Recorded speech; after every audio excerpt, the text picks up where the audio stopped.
الرحمن الرحيم. السلام عليكم ورحمة الله وبركاته.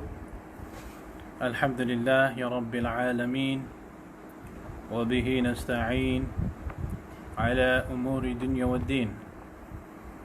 اللهم صل وسلم وبارك على سيدنا ومولانا محمد، الفاتح لما أغلق، الخاتم لما سبق، ناصر الحق بالحق، والهادي إلى صراطك المستقيم، وعلى آله وصحبه حق قدره ومقداره العظيم، في كل لمحة ونفس عدد ما وسع علم الله. رب اشرح لي صدري ويسر لي أمري واحلل عقدة من لساني ويفقه قولي. سبحانك لا علم لنا إلا ما علمتنا إنك أنت العليم الحكيم. Thumma amma ba'd. Tuan-tuan, puan-puan, sidang pendengar yang dirahmati Allah Subhanahu wa taala. Alhamdulillah, bersyukur kita kepada Allah Subhanahu wa taala dengan izin dan rahmat yang dilimpahkan oleh Allah. Pada malam ini kita dapat bersama-sama di dalam satu jilsah ataupun di dalam satu pengajian, majlis ilmu, di dalam membicarakan tentang satu tajuk yang sangat penting untuk kita fahami sama-sama, di mana tajuk ini, tuan-tuan dan puan-puan, menimbulkan pelbagai kekeliruan dan polemik di dalam masyarakat kita daripada dulu sampai sekarang, dan saya yakin dan pasti tajuk ini bakal mengundang pelbagai lagi polemik-polemik lain yang akan berterusan ke satu masa yang lama, sehinggalah masyarakat kita terdidik dan dia faham tentang bagaimana nak menghadapi polemik ini dengan pengetahuan, dengan ilmu, dengan ma'rifah yang tepat. Nanti saya akan sebutkan apa dia polemik ataupun isu-isu yang sentiasa berbangkit di dalam topik yang kita nak bicara pada malam ini. Jadi tuan-tuan dan puan-puan, seperti yang kita dah sedia maklum, malam ini perbicaraan kita berteraskan tentang isu hadis maudhu'. Hadis maudhu', iaitu hadis palsu. Dan sebelum saya nak meneruskan pengajian ataupun perkongsian kita pada malam ini, saya mengambil peluang untuk mengucapkan ribuan terima kasih kepada pihak yang terlibat, iaitu pihak Pintar Melaka dan juga pihak Masjid Ar-Rashidin daripada Alor Gajah, yang diwakili oleh Al-Fadil Ustaz Roslan bin Abdul Razak, yang telah mencadangkan kita punya tajuk pada malam ini dan yang telah menganjurkan program kita pada malam ini. Jadi saya mengucapkan ribuan terima kasih di atas usaha yang diambil untuk mengetengahkan tajuk kita pada malam ni. Baik tuan-tuan dan puan-puan yang dikasihi Allah Subhanahu wa taala, perbincangan kita pada malam ni adalah berkenaan dengan hadis maudhu'. Jadi sebelum nak teruskan pergi jauh, saya nak maklumkan kepada sidang pendengar bahawasanya pada malam ni kita akan berlegar sekitar 4 poin tentang hadis palsu atau hadis maudhu'. Tajuk kita pun tajuk yang umum tuan-tuan dan puan-puan, hadis palsu atau hadis maudhu', satu perbincangan. Dia umum. Jadi saya pilih 5 poin yang saya rasa 5 poin ini akan cover keseluruhan topik yang perlu kita ketahui. Pertama tuan-tuan dan puan-puan, bila membicarakan tentang hadis palsu, kita nak faham dulu apakah maksud hadis palsu itu sendiri. Apakah ta'rif, apakah definisi, apakah maksud daripada hadis palsu ataupun hadis maudhu' itu sendiri.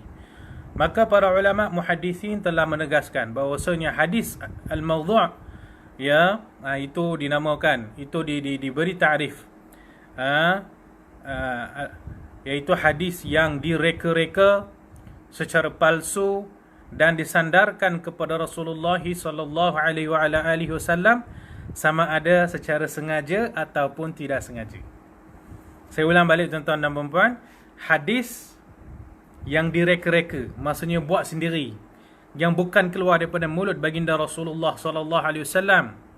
Hadis tu buat sendiri, si fulan buat, kemudian disandarkan kepada Nabi sallallahu alaihi wasallam dalam keadaan sengaja ataupun tidak sengaja.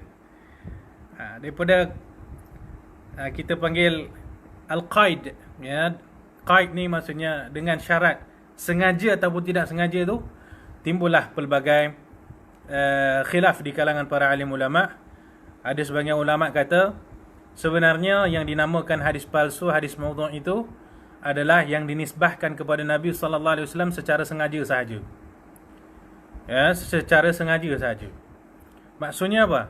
Maksudnya kalau tak sengaja, hanya kalau tersilap dalam keadaan tak tahu, ya, ternisbahkan sesuatu kepada Nabi sallallahu alaihi wasallam, itu tidak dipanggil hadis maudhu' ataupun hadis palsu menurut sebilangan kecil para muhaddisin.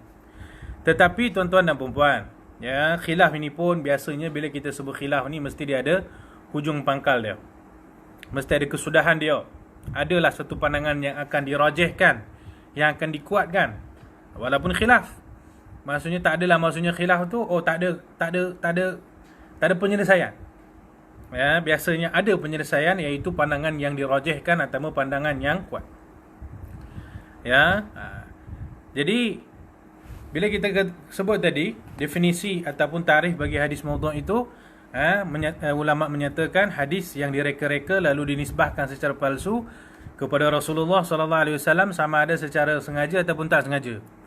Maka ada sebagian ulama kecil berpandangan, maksudnya kalau hadis itu dinisbahkan secara tak sengaja, tak berdosa. Bukan hadis palsu lah jadinya. Kalau dinisbahkan secara tidak sengaja, tersilap, kita menisbahkan satu hadis palsu kepada Rasulullah sallallahu alaihi wasallam secara tersilap, maka itu bukan hadis palsu lah. Kan? Jadi hal ini telah dikonklusikan oleh para alim ulama. Okey, kata-kata mereka mudah saja. Apapun satu kenyataan yang tidak keluar daripada mulut Nabi sallallahu alaihi wasallam tapi dikatakan ianya hadis Nabi sallallahu alaihi wasallam, maka itu dipanggil hadis palsu. Sama ada kelakuan itu dibuat secara sengaja ataupun tak sengaja. Maksudnya sengaja nisbahkan kepada Nabi dalam keadaan dia tahu ini bukan kata-kata Nabi tapi dinisbahkan juga kepada Nabi, itu dipanggil hadis palsu. Okey. Dan ada sebagian kata orang, kami tak tahu ini hadis palsu. Kami dengar daripada guru-guru kami ataupun kami baca dekat kitab-kitab apa semua. Jadi kami pun ikut je lah. Kami tak tahu, kita orang tak tahu itu hadis palsu. Kita ikut je dalam kitab tu. Walaupun dilakukan secara tidak sengaja, hadis itu tetap dipanggil hadis palsu. Maksudnya tanpa kita mengira, sengaja atau tak sengaja. Sengaja atau tak sengaja tidak memainkan peranan besar kat sini. Yang penting setiap satu hadis yang dinisbahkan kepada baginda Nabi sallallahu alaihi wasallam padahal ianya bukan daripada kata-kata Nabi, maka itu dipanggil hadis palsu. Ya. Di sini kalau kita perincikan lagi dia punya khilafnya, seperti contohnya Imam Asy-Syaukani rahimahullah. Imam Asy-Syaukani menyatakan kalau hadis itu dinisbahkan kepada Nabi secara tidak sengaja, maksudnya hadis itu dikatakan palsu kerana berlaku kesilapan, maka itu sebenarnya tidak dipanggil hadis palsu. Ya, itu tidak dipanggil hadis palsu, tapi itu dipanggil nanti dengan nama-nama lain seperti hadis mudraj. Nanti tuan-tuan dan puan-puan mungkin yang mendengar ni para ustaz-ustaz faham dah makna hadis mudraj. Imam Syaukani kata dipanggil hadis mudraj ataupun dipanggil hadis maqlub ataupun dipanggil hadis mu'al. Ini adalah satu-satu hadis yang palsu tapi dinisbahkan kepada Nabi sallallahu alaihi wasallam tersilap. Ini tidak dipanggil hadis maudhu'. Ini dipanggil dengan nama-nama yang khusus dia. Hadis mudraj, hadis maqlub, hadis mu'allal dan sebagainya. Tetapi tuan-tuan dan puan-puan, ini hanyalah satu pandangan terpencil daripada Imam Syaukani rahimahullahu taala. Sedangkan para alim ulama telah menegaskan apabila mana-mana satu hadis yang bukan kata-kata Nabi ternisbah kepada Nabi sengaja tak sengaja, semuanya dipanggil dengan satu nama yang sama, hadis palsu. Baik tuan-tuan dan puan-puan, okay. Itu poin pertama yang saya nak sampaikan, iaitu berkenaan apakah maksud hadis palsu itu sendiri. Sebenarnya panjang lagi perbincangan dan huraian yang kita boleh lihat ya dalam isu definisi hadis palsu pun. Saya mengambil beberapa pencerahan tentang maksud hadis palsu ni daripada satu kitab. Satu kitab yang tajuk dia Al-Wad'u fil Hadis, karangan Dr. Umar Hussein Fallatah. Umar bin Hasan Fallatah, seorang ulama daripada Mesir kalau tak silap saya, di mana beliau membuat tesis PhD beliau setebal 3 jilid. Ini adalah tesis beliau ni yang menghuraikan secara tuntas tentang kebanyakan selok-belok hadis palsu. Ya, tajuk kitab ni Al-Wad'u fil Hadis. Kitab ni sangat menarik, bagus dibaca dan diambil tahu ya, walaupun hadis ini juga dikritik oleh beberapa ulama besar juga pada zaman ini, seperti guru kami Syekh Mahmud Syekh Mamduh ada mengkritik juga sedikit sebanyak maklumat dalam kitab ni, dalam kitab beliau yang bertajuk Al-Itijahat Al-Hadithiyah fil Qarn Ar-Rabi' Ashar. Tapi kritikan itu tidak kata orang menyeluruh. Maksud saya kritikan itu pergi kepada beberapa isu-isu yang kecil sajalah. Jadi maksud saya hadis kitab ni, buku ni Al-Wad'u fil Hadis ini tetap boleh dibaca, diambil tahu, supaya dia akan membuka kita punya ufuk pemikiran lebih luas terhadap isu-isu hadis maudhu'. Saya alhamdulillah dah telah selak beberapa muka surat dan saya mendapati kitab ini sangat bagus. Ya, layak untuk dibaca walaupun bukan daripada orang yang takhasus bidang hadis. Mungkin bersama kita pada malam ni alhamdulillah al-fudhala al-asatidhah yang mungkin bukan berteraskan ilmu hadis, seperti masya-Allah bersama kita Al-Fadhil Ustaz Hakim Ishaq dengan adiknya Ustaz Hafiz Ishaq, ya, masing-masing daripada bidang usulul fiqh yang hebat, ya, hebat dalam bidang usul fiqh masya-Allah. Dan ustaz-ustaz yang lain juga mungkin bukanlah bidang takhasus teras dalam bidang ilmu hadis, tapi buku yang saya sebutkan tadi Al-Wad'u fi Ilmi Al-Hadis boleh dibaca, boleh ditelaah oleh semua orang. Usul fiqh tak usul fiqh, semua boleh mentelaah kitab itu, sangat bagus, sangat bermanfaat. Ya. Jadi semua orang boleh bacalah. Okey. Maksud saya tadi, dalam buku ni diterangkan dengan lebih jelas, dengan terperinci tentang isu polemik sekitar khilaf ta'rif hadis maudhu' tu sendiri. Apa maksud hadis maudhu', dan adakah hadis maudhu' itu hanya kalau dilakukan dengan sengaja dipanggil hadis maudhu', kalau tak sengaja dipanggil nama lain, atau semuanya sengaja tak sengaja semua dipanggil hadis maudhu'? Okey, secara tuntas ada dijelaskan di sini. Cuma di sini saya menukilkan bahawasanya jumhur ulama berpandangan hadis maudhu' itu tetap dipanggil hadis maudhu' walaupun ianya disandarkan secara sengaja ataupun tersilap. Sengaja ke, tak sengaja ke, dalam keadaan tersilap ke, dalam keadaan tak tahu ke, semua dipanggil hadis maudhu'. Ya, kejap lagi kita akan rungkai lagi sedikit tentang hukumnya kejap lagi. Baik, kalau kita faham apakah maksud ta'rif hadis maudhu', poin kedua yang saya nak sampaikan pada malam ni adalah bagaimana caranya untuk mengenali hadis maudhu'. Ini juga satu topik yang sangat panjang tuan-tuan dan puan-puan.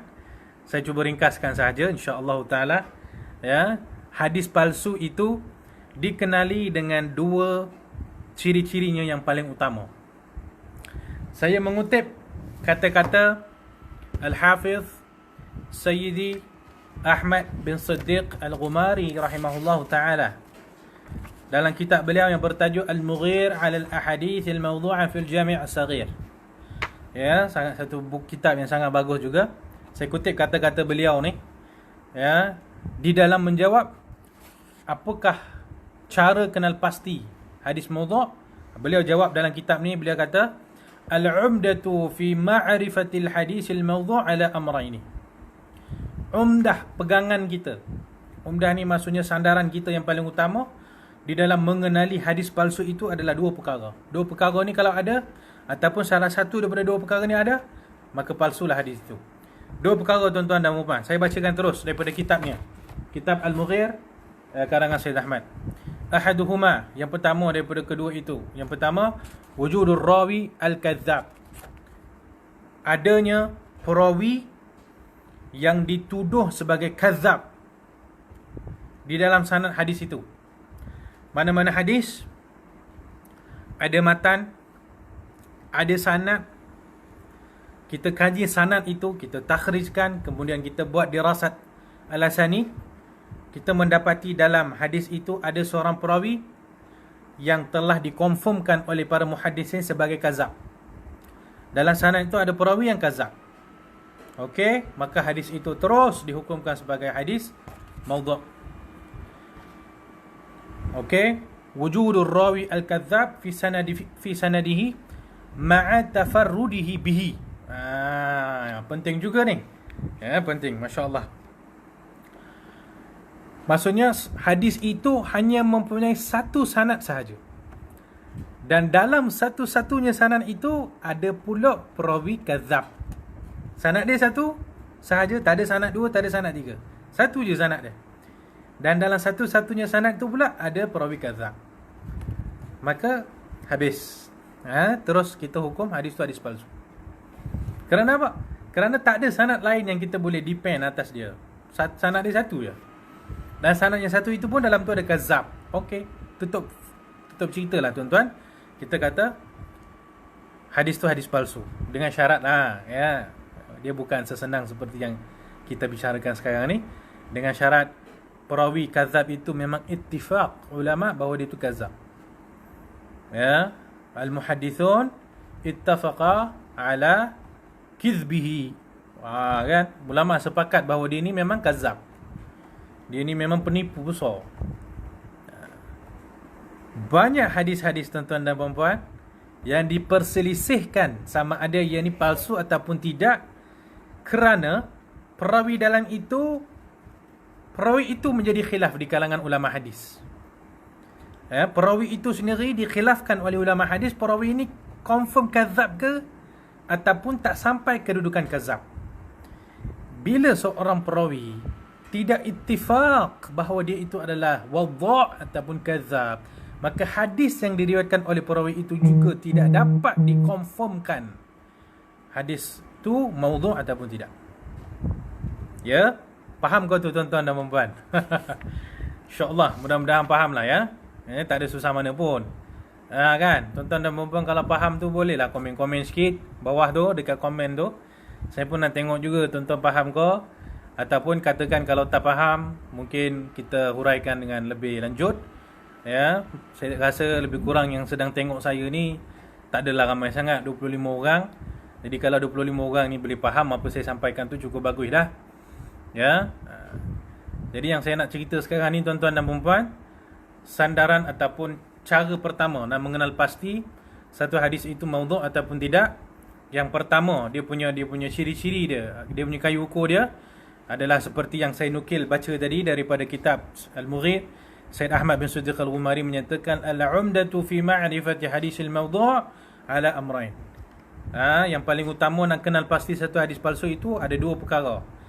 Tak syarat dua-dua ni kena ada. Salah satu dah ada pun cukup dah untuk menghukum hadis tu hadis palsu. Ahaduhuma, yang pertama daripada dua ciri-ciri itu, yang pertama adalah adanya seorang perawi yang confirm kadzab wadha' dalam sanad tersebut, dan sanad itu sahaja yang ada untuk hadis tu. Maksudnya bersendirian seorang perawi kadzab dan wadha' dalam meriwayatkan hadis tu. Maka itu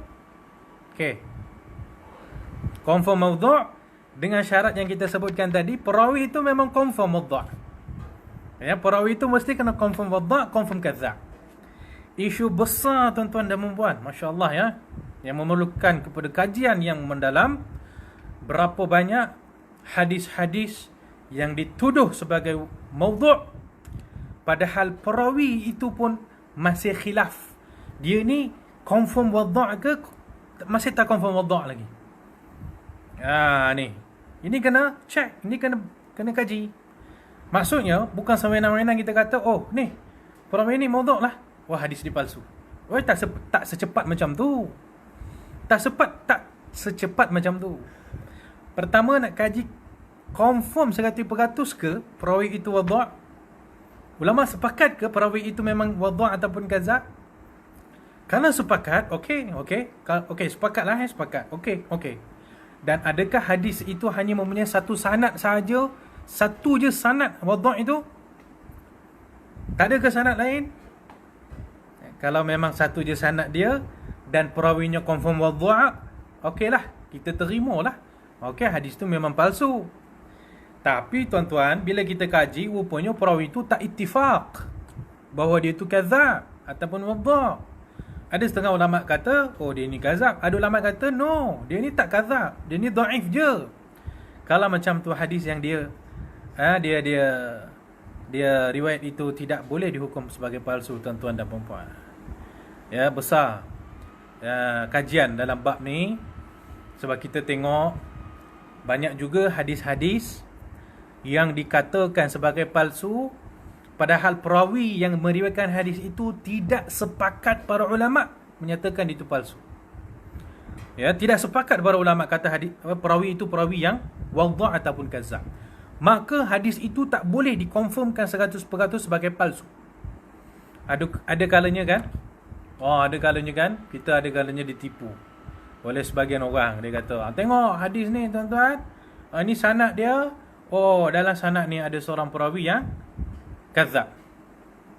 Dia tunjuk setakat situ saja. Ya, kalau ditunjuk setakat macam tu je, dia terang macam tu je, maka dia belum cukup amanah lagi. Dia kena buktikan perawi itu memang sepakat para ulama hadis semua sepakat hadis perawi itu kazab. Okey, perawi itu confirm kazab, tak ada khilaf kat situ. Itu nombor satu. Nombor dua, satu sahaja sanad untuk hadis itu, iaitu sanad kazab tadi. Maka okey, fine lah, kita setujulah hadis tu hadis palsu. Tapi kalau ada sanad kedua, ada sanad ketiga, ada sanad keempat, dan sanad tu mungkin ada yang dhaif saja, sanad itu mungkin ada sanad yang hasan, maka pastilah hadis itu tak boleh dihukum sebagai palsu. Contohnya nanti saya akan bawa tuan-tuan dan puan-puan, akhir sekali saya akan bincangkan satu hadis yang baru kami belajar semalam. Semalam kami belajar dengan guru kami, Syekh Mahmud Said Mamduh, tentang penting sebelum kita nak menerima hadis itu sebagai palsu, mesti kena kaji dulu. Okey, nanti saya akan bagi contoh. Saya nak tuan-tuan dan puan-puan cuba sama-sama fahamkan sahaja yang ni dulu, iaitu ciri-ciri pertama bagi satu hadis palsu adalah satu sanad sahaja, dan dalam satu sanad itu ada seorang yang dituduh, yang telah disepakati bahawa dia itu palsu. Okey, itu nombor satu. Nombor dua, thanihima, umdah yang nombor dua, sandaran kita yang nombor dua, wujudun nakarati adh-dhahirati fi matnihi birakakati al-lafzi aw mukhalafati al-ma'na li thabit al-ma'ruf wa gharabatihi 'an al-amr al-ma'luf ila akhir al-kalam. Ciri-ciri hadis palsu yang kedua adalah adanya pertikaian yang jelas pada matan hadis itu. Pada matan lafaz hadis tu, maksudnya pada kata-kata Nabi SAW itu, yang dikatakan sebagai kata-kata qalan Nabi tu, dalam matan tu ada pertikaian yang kuat, yang jelas, ada percanggahan yang jelas dengan hadis-hadis lain, ataupun dengan Quran, ataupun dengan apa yang kita faham secara bidarurah daripada Islam dan sebagainya. Maksudnya ada alamatul wad'i fi zahiril matn. Yang nombor satu tadi kita bincang tadi, ada perawi dalam sanad dia. Perawi dalam sanad dia menyebabkan hadis itu hadis palsu. Yang ni ada tanda-tanda kepalsuan pada matan hadis tu. Ya, jadi kalau hadis ni, setengah hadis ni, walaupun perawi dia semua thiqah belaka, semua bagus belaka, tak ada punya dituduh sebagai kazab ataupun wadha', tapi pada matan hadis itu terdapat perkara-perkara yang bercanggah dengan Quran, ataupun bercanggah dengan hadis-hadis mutawatir, ataupun bercanggah dengan akal, maka itu pun nanti boleh dihukum sebagai hadis palsu. Ya, jadi melihat kepada matan hadis tu pun kita ada kalanya boleh kenal pasti hadis ini palsu ataupun tidak. Tapi ini adalah kelebihan para ulama hadis yang berpuluh-puluh tahun mereka berkecimpung dalam ilmu hadis ni, So kalau dibaca je hadis tu, dia tahu, oh ini kata-kata Nabi, oh ini hadis palsu. Ya, para ulama menyatakan innalil hadisi dhau'un qadau'ul qamari. Walahu zulmatun kadzulamul laili. Para ulama kata dalam hadis Nabi tu sebenarnya menyimpan sinaran cahaya. Dan apabila kamu lihat sinaran cahaya tu, kamu tahu itu memang confirm kata-kata Nabi. Dan sesetengah hadis itu menyimpan kegelapan, zulumat, seperti kegelapan malam. Kamu tengok kata-kata itu, kamu tahu itu bukan kata-kata Nabi. Tapi ini khusus bagi ulama hadis yang bertahun-tahun mempelajari ilmu hadis, mengajar ilmu hadis. Ni bukan level kita lah, yang jenis sembang-sembang ke Facebook ni bukan level kita lah tuan-tuan. Ni level ulama-ulama kibar, ulama hufaz, muhaddithin. Dia tengok je hadis, dia tahu dah hadis ni kata-kata Nabi ke hadis-hadis palsu. Bukan level kita macam ni. Okey. Jadi tuan-tuan dan puan-puan, hadis itu dikenal pasti sama ada palsu ataupun tidak, ada dua cara. Pertama, melihat kepada sanad dia. Nak tengok dalam sanad itu ada atau tidak mana-mana perawi yang disepakati oleh para ulama sebagai kadzab ataupun wadha'. Kemudian yang kedua, ciri-cirinya adalah pada matan. Kalau matan itu memberi satu kefahaman yang bercanggah dengan Islam, bercanggah dengan Al-Quran, bercanggah dengan mutawatirat ataupun ijma' ulama', maka hadis itu juga dihukumkan sebagai hadis palsu. Satu kitab yang sangat menarik yang saya tengok perlu dibaca jugalah, yang kitab karangan Al-Imam Ibn Qayyim rahimahullah. Ya, Ibn Qayyim rahimahullah yang mengarang satu kitab yang bertajuk Al-Manarul Munif. Al-Manarul Munif, apa nama panjang dia? Lupa pula. Al-Manarul Munif fi saya tak ingat lah. Yang penting tajuk tu masyhur lah. Ya, kitab Manarul Munif. Dalam kitab ni Ibn Qayyim senaraikan hadis-hadis yang pada pandangan dia hadis-hadis ni palsu kerana ianya bercanggah dengan realiti, bercanggah dengan Quran, bercanggah dengan akal, bercanggah dengan sesuatu yang terbukti dengan panca indera. Ya, bercanggah, ya. Maksudnya semua ada hadis-hadis dalam ini dikatakan palsu kerana melihat kepada matannya. Matannya yang menyalahi dasar-dasar Islam tu sendiri, maka hadis ini dihukum sebagai hadis palsu. Jadi dua cara untuk mengetahui satu-satu hadis itu palsu ataupun tidak. Yang pertama melalui sanad, iaitu dengan mengenali perawi yang dihukumkan kadzab ataupun wadha' dalam sanad tu. Sepakat ulama kata wadha' ataupun kadzab, okey. Dan yang kedua, melihat kepada matan hadis tu sendiri, adakah ianya bercanggah dengan kepahaman dasar-dasar Islam tu sendiri. Okey tuan-tuan, itu dua cara yang minta maaf lah saya terpaksa sampaikan dengan cara yang paling ringkas, sebab topik yang saya nak sampaikan kejap lagi sebenarnya cerita dia on the way, ya, baru nak pergi kepada topik tu. Jadi yang saya tengah cerita ni, ya, saya tengah cerita ni adalah dia punya tangga dia tu, tangga nak sampai kepada topik yang saya nak sampaikan sebentar lagi. Ya, tajuk kitab Ibn Qayyim tu nama dia Al-Manarul Munif fi Sahih wa Dhaif. Terima kasih sahabat saya Al-Fadhil Ustaz Hanafi Khalis. Barakallahu fiik, jazakallah khair. Baik, ya, Manarul Munif fi Sahih wa Dhaif, karangan Ibn Qayyim. Kitab ni juga bagus. Ya, bagus untuk kita kenal hadis-hadis yang dihukumkan palsu kerana matan dia tu bercanggah dengan dasar-dasar yang telah disepakati oleh ulama. Okey, poin kedua saya nak cerita tadi, cara-cara mengenali hadis dhaif. Itu terlalu ringkas tuan-tuan, ya. Kita boleh bentang apakah ciri-ciri hadis dhaif ni dengan pembentangan yang jauh lebih mendalam lagi, mungkin 3 jam, mungkin 4 jam, sebab banyak perbincangan yang seputar cara-cara mengenali hadis palsu. Yang saya sampaikan tadi itu cukup ringan ataupun cukup simple tadi, ya. Okey. Poin ketiga saya nak sampaikan tentang hadis maudhu' adalah hukum meriwayatkan hadis maudhu'. Dia ada dua. Pertama, hukum membuat hadis maudhu'. Yang kedua, hukum meriwayatkan satu-satu hadis maudhu'. Ada dua perbincangan yang berbeza kat situ. Okey, tuan-tuan dan puan-puan.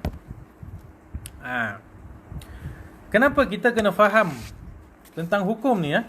Mungkin ada sahabat-sahabat bertanya, bukan semua orang tahu ke membuat hadis palsu ni adalah berdosa, haram lah.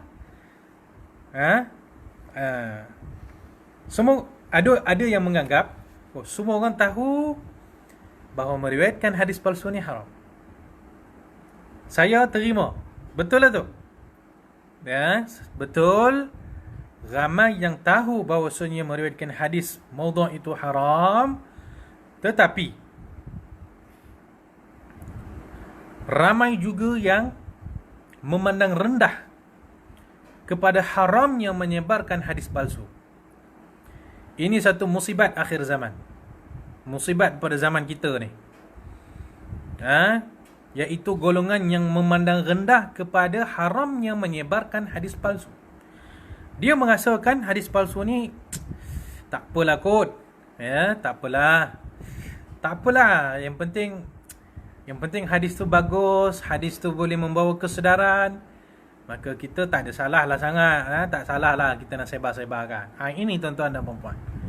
Memandang rendah kepada haramnya penyebaran hadis palsu ni satu barah, satu kanser dalam masyarakat kita. Kerana memandang rendah pada pengharaman menyebarkan hadis palsu. Pertama kita nak fahamkan ijma' ulama. Ijma' ulama menyatakan orang yang sengaja menyebarkan hadis palsu hukumnya berdosa. Berdosa besar. Kerana bersandarkan satu hadis yang mutawatir.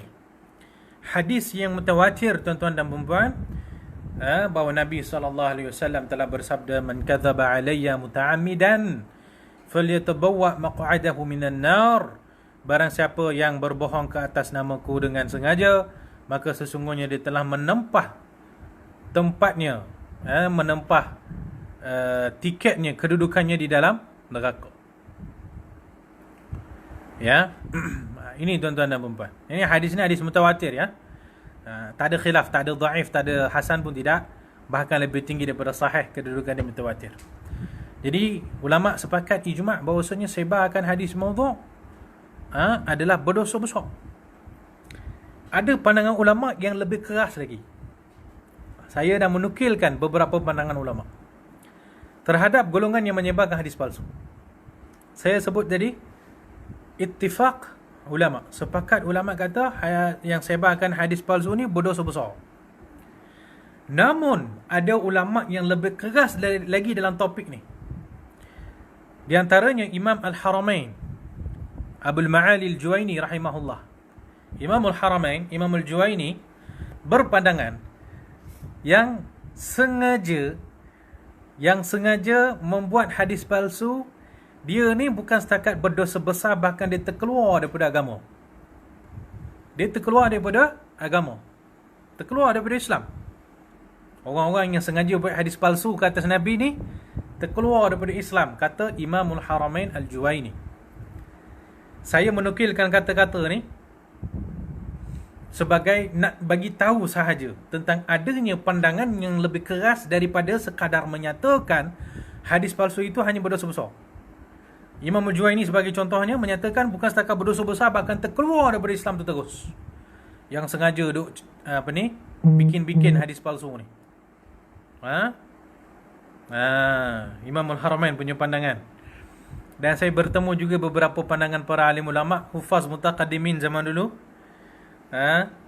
Ulama mutaqaddimin, hufaz mutaqaddimin zaman dulu, di antaranya seperti Imam Yahya bin Ma'in dan sebagainya.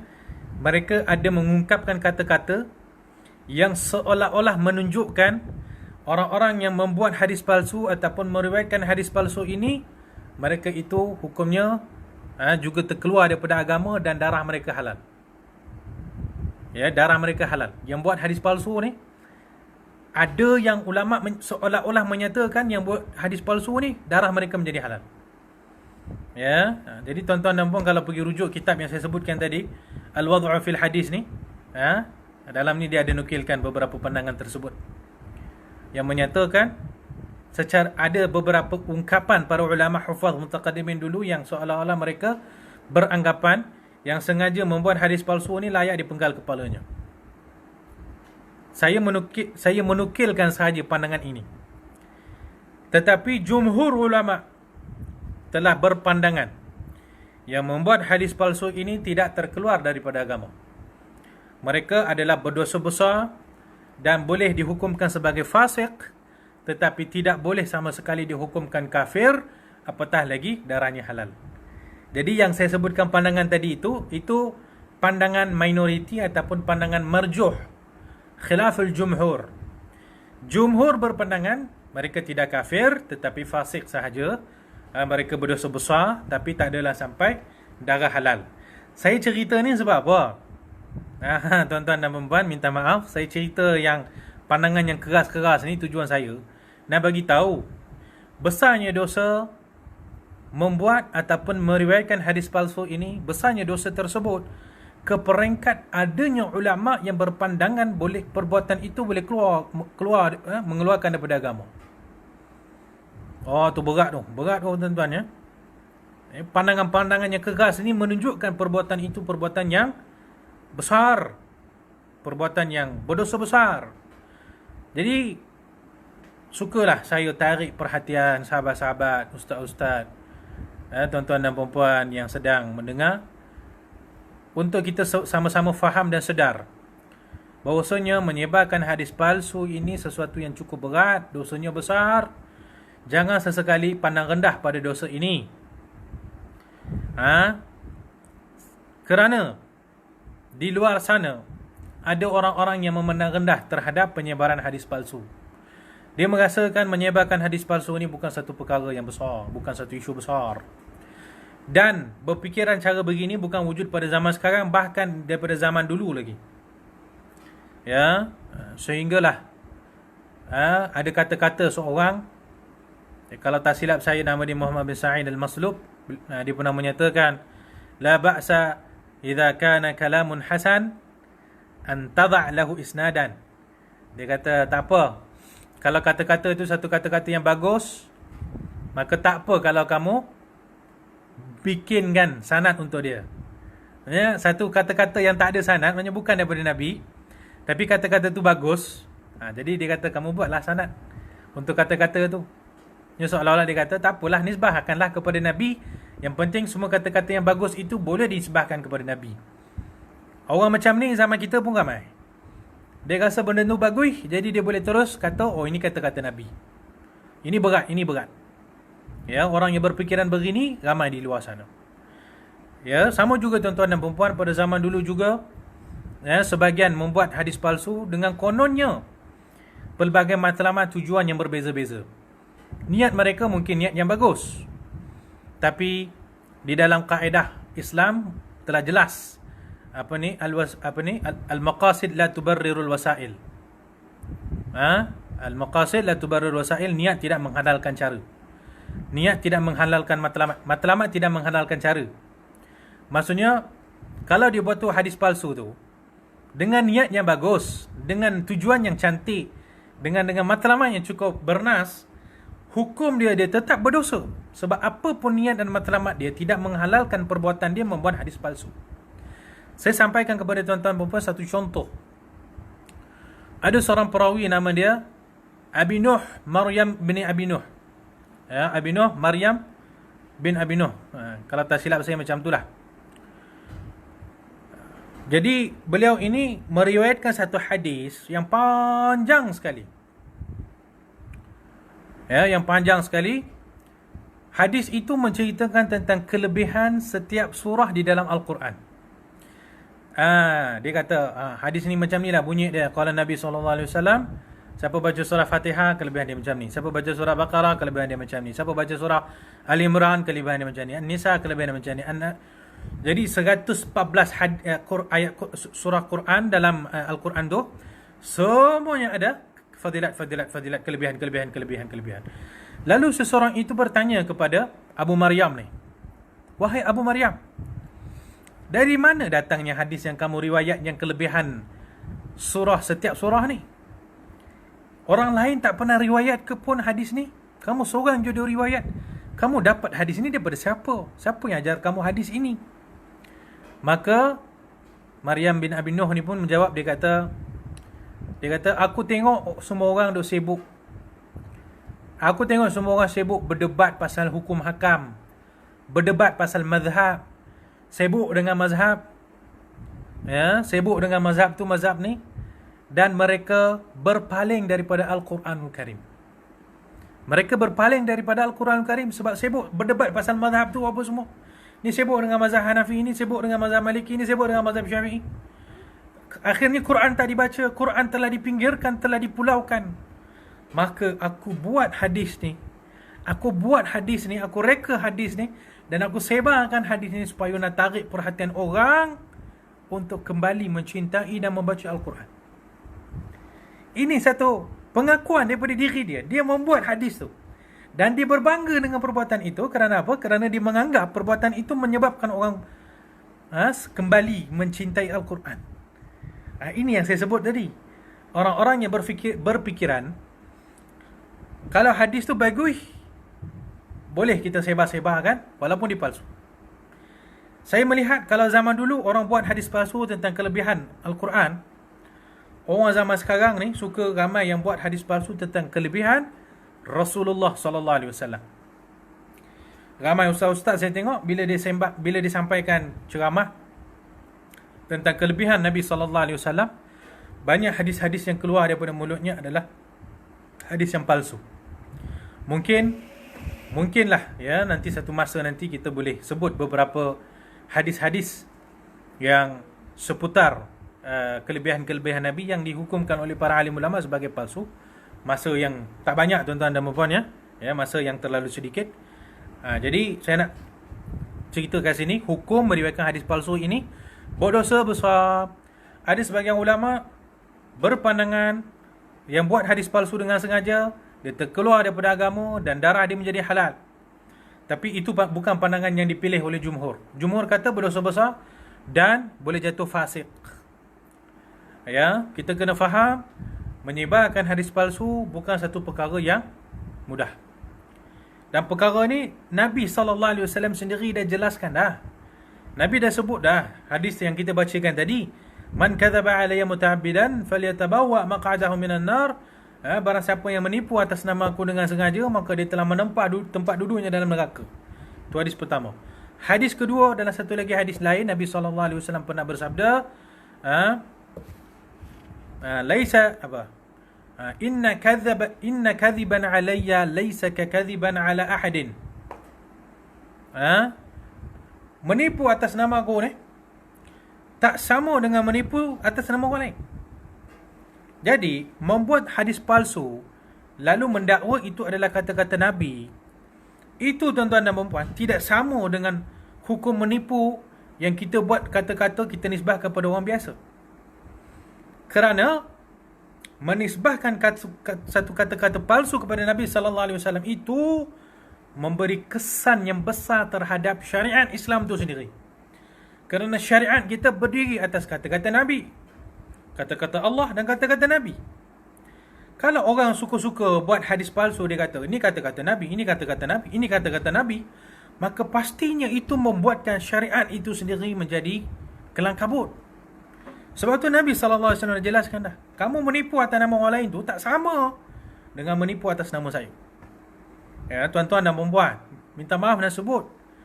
Ya, sedih kita tengok, geram kita tengok, takut kita tengok orang duk sebarkan hadis palsu tanpa rasa takut. Sedikit pun dia tak risau, dia tak bimbang. Hadis yang dia duk sebarkan ni, yang dia duk forward sana forward sini, dia tak risau langsung itu hadis palsu ke tak palsu. Ya, macam-macam hadis palsu kita jumpa dalam Facebook, dalam WhatsApp, dalam YouTube, dalam la ilaha illallah. Jadi tuan-tuan dan puan-puan, perlu kita menanam benih risau dan takut, berhati-hati ketika nak menyebarkan hadis Nabi sallallahu alaihi wasallam. Ya. Minta maaf kerana saya tak dapat bagi contoh-contoh yang banyak. Ya, saya tak dapat nak bagi contoh-contoh yang banyak kerana masa yang begitu sempit. Saya ada poin yang keempat di sini. Bahaya samakan hadis dhaif dengan hadis maudhu'. Tapi poin itu saya simpan dulu sebab ya, masa kita agak sempit. Saya terus kepada poin yang kelima. Ya, poin kelima ni adalah saya nak membawa satu polemik Satu isu, satu isu besar yang berlaku pada zaman kita, iaitu isu di mana sebahagian orang begitu cepat menghukum satu-satu hadis itu sebagai palsu. Hadis tu belum tentu palsu lagi, tuan-tuan dan puan-puan, tapi cepat dia menganggap hadis tu palsu. Kan? Dalam isu hadis palsu ni biasa kita akan berbicara tentang dua golongan. Golongan pertama, dia menganggap semua hadis-hadis ni tak palsu belaka. Semua hadis sahih belaka. Semua hadis tu okey belaka, boleh sebar belaka. Ini satu golongan. Golongan kedua ni yang jenis keras betul. Banyak hadis-hadis dia kata hadis palsu. Hadis ni macam mana? Palsu. Hadis ni macam mana? Palsu. Hadis ni macam mana? Tak boleh sebar, palsu. Yang keras, yang tak tentu arah ni, yang suka hukum hadis yang tak palsu tu dihukum sebagai palsu. Ini masalah juga. Masalah besar. Jadi tuan-tuan dan puan-puan, kita berhadapan dengan satu golongan, iaitu golongan yang cepat menghukum satu hadis itu sebagai palsu, dan tak terhenti setakat situ saja. Bahkan orang-orang yang beramal dengan hadis yang dikatakan palsu itu, orang-orang yang beramal tu tadi, dituduh pula dengan pelbagai tuduhan yang teruk. Mereka dituduh sebagai bid'ah, mereka dituduh sebagai penyebar hadis palsu, mereka dituduh sebagai menipu atas Nabi SAW dan sebagainya. Saya nak bagi satu contoh kecil tentang hadis yang kononnya dikatakan hadis palsu. Dah lah tuduh hadis tu hadis palsu. Lepas tu tuduh pula orang yang beramal dengan hadis tu sebagai bid'ah, sebagai penyebar hadis palsu dan sebagainya. Contohnya adalah hadis tentang kunut waktu subuh. Hadis yang diriwayatkan oleh Sayyidina Hasan bin Ali alaihi salam, yang menceritakan tentang hadis kunut subuh, bahawa Nabi SAW mengajarkan kepada Sayyidina Hasan tentang baca kunut pada waktu subuh. Ada pihak menyatakan hadis ni tidak sabit, hadis ni palsu, hadis ni ataupun syadidul dhaif, hadis ni terlalu lemah. Pertama, di perpandangan hadis tu sangat lemah. Lepas tu di berpandangan, siapa-siapa yang mengamalkan hadis tu, ini tukang bid'ah, masuk neraka, penyebar hadis palsu, menipu atas nama Nabi SAW. Ini yang kita kata tadi, golongan yang terlalu keras dalam menilai hadis. Pertama, tentang pandangan mereka, adakah hadis ini memang confirm palsu? Pandangan itu pun kita masih boleh petikaikan. Kerana ada juga ulama yang berpandangan hadis itu tidak palsu. Ramai ulama mazhab Syafi'iyah menilai hadis itu tidak palsu. Lalu mereka menyatakan kita boleh beramal dengan hadis itu. Sebab itu dalam mazhab Syafi'i, kita kalau solat subuh kita ada kunut. Dalam mazhab lain mereka tak ada kunut. Sebab apa? Mereka berpandangan hadis itu tidak sabit. Tapi kalau mazhab-mazhab lain, dia tak adalah tuduh mazhab Syafi'i itu bid'ah belaka. Dia tak pernah tuduh macam tu. Contohnya mazhab Hanafi ke Maliki ke, tak adalah dituduh mazhab Syafi'i itu sebagai bid'ah. Tak ada. Tapi datang satu golongan orang ni, yang kita pun sedia ma'ruf nama mereka dan perangai mereka ni, dia merasa dia berpandangan hadis itu hadis palsu, dan dia menuduh semua orang yang beramal dengan hadis palsu itu sebagai bid'ah.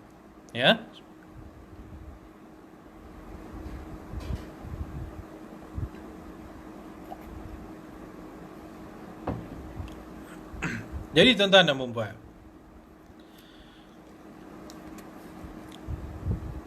apabila satu-satu hadis itu dikatakan sebagai palsu, hakikatnya ia memerlukan satu kajian yang lebih lagi untuk benar-benar membuktikan betulkah hadis itu hadis palsu ataupun tidak.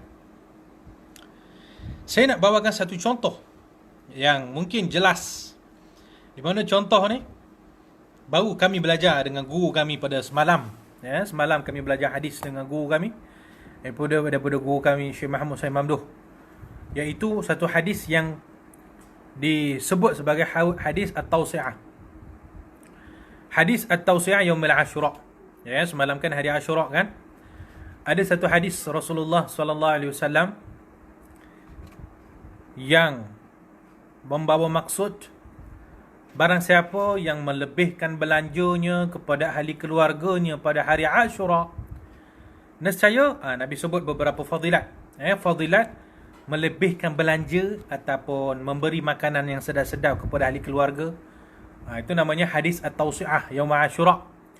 Hadis ni ada ulama kata hadis ni palsu.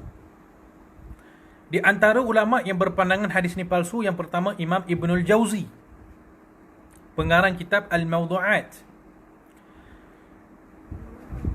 Yang kedua, yang berpandangan hadis ini adalah palsu adalah Syekh Ibn Taymiyah rahimahullah. Syekh Ibn Taymiyah berpandangan hadis ini hadis mawdu'. Lalu dia menuduh hadis ini, dia kata hadis ni sanad dia satu je. Dan sanad itu pun tak sabit. Maka dia kata hadis ini hadis palsu. Ya. Cuma kalau kita setakat nak taklid dengan satu pandangan Ibn Taymiyah dengan Ibn Jauzi, kita pun sama lah. Kita ikut lah. Kita kata, oh ni hadis palsu ni. Kan? Ni hadis palsu ni. Siapa cakap palsu? Ni Ibn Taymiyah cakap palsu. Ibn Jauzi cakap palsu. Ini tuan-tuan dan puan-puan, ini berlaku kerana kurang mengaji, kurang mengkaji. Sekarang ni dua orang kata hadis itu palsu. Ulama selain daripada dua orang ini menyatakan hadis ini tidak palsu. Hadis ni sahih, tuan-tuan dan puan-puan. Imam Al-Munziri rahimahullah mengarang satu kitab tentang hadis ini, ya, untuk membuktikan hadis ni bukan palsu. Al-Imam Al-Iraqi, ya, Imam Al-Iraqi membuat satu kitab. Dalam kitab ini, tuan-tuan dan puan-puan, Imam Iraqi, ya, membuktikan hadis tausiah ini bukan palsu. Bahkan Imam Iraqi menyatakan beliau ta'ajub. Ta'ajub di sini maksudnya terkejut. Terkejut. Heran. Ya. Imam Al-Iraqi heran tengok perbuatan Syekh Ibn Taymiyah yang menyatakan ataupun berpandangan hadis ini palsu. Jadi hadis ini dituduh palsu. Tapi bila kita kaji, ramai pula ulama yang menafikan hadis ini palsu. Imam Al-Iraqi, Imam Al-Munziri, seorang ulama besar pada abad ini, Al-Hafiz Said Ahmad bin Siddiq Al-Ghumari, mengarang dua kitab tentang membuktikan keabsahan hadis ini, untuk membuktikan hadis ini ada hadis sahih. Dan dalam kitab beliau ini juga, ya, beliau mengkritik pandangan Syekh Ibn Taymiyah menyatakan hadis ini hadis palsu. Dan sangat mudah. Mereka nak buktikan Syekh Ibn Taymiyah tersilap dalam menilai hadis ini, sangat mudah. Ibn Taymiyah menilai hadis ini palsu melihat kepada satu je sanadnya. Okey, satu sanad dia tu, itu hadis palsu lah. Ada sanad-sanad yang lain. Banyak. Hadis yang kita sebutkan tadi, hadis at-tausi'ah ni, tuan-tuan dan puan-puan, diriwayatkan oleh 5 orang sahabat Nabi. Diriwayatkan oleh Abu Hurairah, diriwayatkan oleh Ibnu Mas'ud, diriwayatkan oleh 5 orang sahabat. Salah satu jalur daripada sahabat ini memang palsu. Betul lah. Yang Syekh Ibn Taymiyah, dia hanya menilai hadis itu daripada satu sanad sahaja. Begitu juga dengan Imam Ibn Al-Qayyim dalam kitab beliau Al-Mawdu'at. Siapa yang mengkaji kitab Al-Mawdu'at, mereka akan mendapati di antara kebiasaan Imam Ibn Al-Qayyim adalah menilai satu-satu hadis itu dengan satu sanad sahaja. Maka banyak hadis-hadis yang dia kata hadis palsu. Tetapi bila dilakukan kajian lebih luas, didapati bahawa hadis itu sebenarnya ada lagi sanad-sanad yang lain yang menyebabkan tak boleh kita nak kata hadis itu palsu. Satu je jalur dia palsu, ada satu jalur mungkin dhaif, maka hadis tu tak boleh dikatakan palsu lagi dah. Ada sanad mungkin hasan, ada sanad mungkin sahih. Memanglah ada satu sanad palsu, tapi ada sanad-sanad lain yang lebih kuat. Macam mana nak claim hadis ni hadis palsu? Sebab tu, tuan-tuan dan puan-puan, bila kita tengok macam mana bila Imam Ibn Al-Jauzi mengarang kitab Al-Mawdu'at, dia hukumkan banyak hadis-hadis sebagai palsu. Datang ulama selepas beliau mengkritik beliau, kerana mereka mendapati hadis-hadis yang kononnya dikatakan palsu oleh Imam Ibn Al-Jauzi itu, sebenarnya ada beberapa sanad yang berbeza, yang menyebabkan tak boleh kata hadis tu hadis palsu. Kalau tuan-tuan dan puan-puan, kita buka kitab Lala'il Masnu'ah. Lala'il Masnu'ah fi istidrak ala Lala'il Masnu'ah. Apa nama kitab tu? Panjang. Nama panjangnya apa? Ustaz Omar, apa nama kitab, nama panjangnya? Saya lupa. Lala'il Masnu'ah ala al-hadis al-mawdu'ah. Macam itulah. Imam Suyuti mengarang kitab Lala'il Masnu'ah. Cara beliau mengkritik Imam Ibnul Jauzi mudah je. Bukan mudah, maksudnya pattern dia sama je. Imam Ibnul Jauzi kata hadis ni palsu kerana sanad ni jani. Maka Imam Suyuti pun bawa sebenarnya hadis ni ada 2-3 sanad. Bila datang 2-3 sanad, maka tak boleh kata hadis ni palsu. Kebanyakan hadis-hadis dikritik oleh Imam As-Suyuti. Imam Suyuti mengkritik Imam Ibnul Jauzi itu dengan cara macam ni, iaitu dengan cara membawakan sanad-sanad lain yang boleh mendokong hadis itu sampai hadis itu tidak boleh didakwa sebagai hadis palsu. Jadi Imam Ibnul Jauzi memang kebiasaan beliau macam tu. Jadi ulama tak adalah mengkritik keras pada Imam Ibnul Jauzi ni. Ya, adalah juga ta'azurat yang kita letakkan. Tapi dalam hadis yang kita sebutkan tadi, hadis tausiah, Ibn Taymiyah juga beranggapan begitu dengan alasan yang sama, iaitu dia kata hanya ada satu sanad. Bila kita tengok sebenarnya Syekh Ibn Taymiyah, beliau banyak tersilap juga dalam penilaian hadis. Tuan-tuan dan puan-puan, sahabat-sahabat, ustaz-ustaz, buka kitab Hadiyatus Saghra fi Tashih hadis at-Tawsi' Yaum Ashura karangan Al-Hafiz Syed Ahmad bin Siddiq Al-Ghumari. Dalam kitab tu pada depan-depan lagi Syed Ahmad kritik Syekh Ibn Taymiyah. Syed Ahmad membuktikan Syekh Ibn Taymiyah ni sebenarnya banyak tersilap dalam penilaian hadis. Di antaranya adalah hadis at-Tawsi'ah ni tadi. Hadis tu sahih tapi Ibn Taymiyah kata hadis palsu. Dan juga termasuk dalam hadis-hadis yang Syekh Ibn Taymiyah tersilap adalah hadis Al-Abdal. Hadis yang membuktikan tentang kewujudan wali-wali Abdal. Syed Ahmad kritik. Syed Ahmad kata, Syed Ahmad membawakan pandangan Ibn Taymiyah, menyatakan hadis-hadisnya palsu. Tapi Syed Ahmad kata hadis tentang kewujudan Abdal ini, ada dalam Sunan Abu Daud, ada dalam kitab Musnad Imam Ahmad bin Hanbal, ada dalam kitab-kitab sunnah yang mu'tabarah. Macam mana nak claim hadis tu hadis palsu? Hadis tu kalau ada dalam Sunan Abi Daud, hadis tu agak kuat lah. Ada pula dalam kitab Musnad Imam Ahmad, kuat lagi. Maka nak claim hadis Abdal ini sebagai maudhu' tak jadi, sebab mempunyai sanad-sanad yang kuat. Ini contoh yang dibawa oleh Syed Ahmad. Dan contoh kesilapan Syekh Ibn Taymiyah paling ketara adalah bila membicarakan hadis-hadis tentang kelebihan Sayyidina Ali. Banyak hadis-hadis tentang kelebihan Sayyidina Ali yang dihukum palsu oleh Syekh Ibn Taymiyah, padahal hadis itu tak sampai kedudukan palsu. Ianya mungkin hadis sahih, mungkin hasan, mungkin dhaif sahaja, tapi sampai kepada Syekh Ibn Taymiyah menjadi hadis palsu. Di antaranya hadis bab Madinatul Ilm. Dalam satu hadis Nabi SAW pernah bersabda, ana Madinatul Ilmi wa Aliyun babuha, faman arada al-ilma falyati babahu, atau kama qala Nabi SAW. Nabi kata, saya adalah kota kepada ilmu, kota ilmu pengetahuan saya, kata Nabi, dan pintu kepada kota itu adalah Sayyidina Ali. Barang siapa nak kepada ilmu, maka ikutlah pintu dia, masuk dekat pintu lah. Ini hadis tentang kelebihan Sayyidina Ali. Hadis ini dihukum palsu oleh Syekh Ibn Taymiyah dan ramai orang-orang yang mengikuti Syekh Ibn Taymiyah. Tapi hadis ini dihukum sahih dan dihukum hasan oleh hampir 29 orang muhaddis. Hampir 29 orang ulama hufaz muhaddisin yang berpandangan hadis ini adalah hadis sahih ataupun hadis hasan. Tengok saya nak bawakan satu agenda ataupun tema ataupun satu kepahaman kepada sahabat-sahabat semua. Bila kita dengar satu tu hadis palsu, jangan terus terima kata hadis ni hadis palsu. Rujuk lagi kepada orang yang lebih pakar. Ustaz, betul ke hadis ni hadis palsu, Ustaz? Takkanlah hadis ni ada satu sanad saja ustaz. Ada tak sanad lain bagi hadis ni ustaz? Jadi memerlukan kepada kajian. Kalau kita jenis yang main, apa kata orang, apa istilah dia? Main ambil je.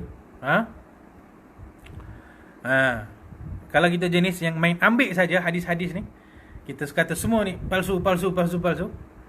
Kita kata ikut Syekh Ibn Taimiyah palsu, ikut Syekh Albani kata palsu, ini semua palsu. Maka itu sebenarnya terkeluar daripada kebenaran dan kajian ilmu yang selayaknya. Ya. Jadi tuan-tuan dan puan-puan yang dikasihi Allah Subhanahu Wa Taala, ya. Sebenarnya yang saya nak sampaikan pada malam ini adalah kita kena seimbangkan bahawasanya bukan semua hadis-hadis yang kita tengok dalam kitab ke apa-ke itu adalah hadis yang benar-benar kita boleh terima, dan bukan pula semua hadis-hadis yang kononnya dihukum sebagai palsu dan maudhu' itu adalah hadis yang palsu dan maudhu' sebenar-benarnya. Maka penyelesaian dia apa tuan-tuan dan puan-puan? Al-fariqu huwa al-ilmu wal-ma'rifah wal-bahth. Seorang itu kena ada ilmu, seorang itu kena pandai mengkaji, kena banyak membaca kitab. Supaya apa? Supaya selamat daripada menerima hadis maudhu' dan daripada menolak hadis yang tidak maudhu'. Ya tuan-tuan dan puan-puan, saya merasakan waktu yang saya ada pada malam ini terlalu sempit. Ya, waktu yang kita ada pada malam ni terlalu sempit. Jadi tak mampu untuk kita huraikan setiap poin-poin tadi yang dengan lebih terperinci. Dan saya minta maaf. Ini pun dah lebih 1 jam lebih dah. Ya, 1 jam lebih dah. Mungkin tuan-tuan dan puan-puan letih. Ya, kan?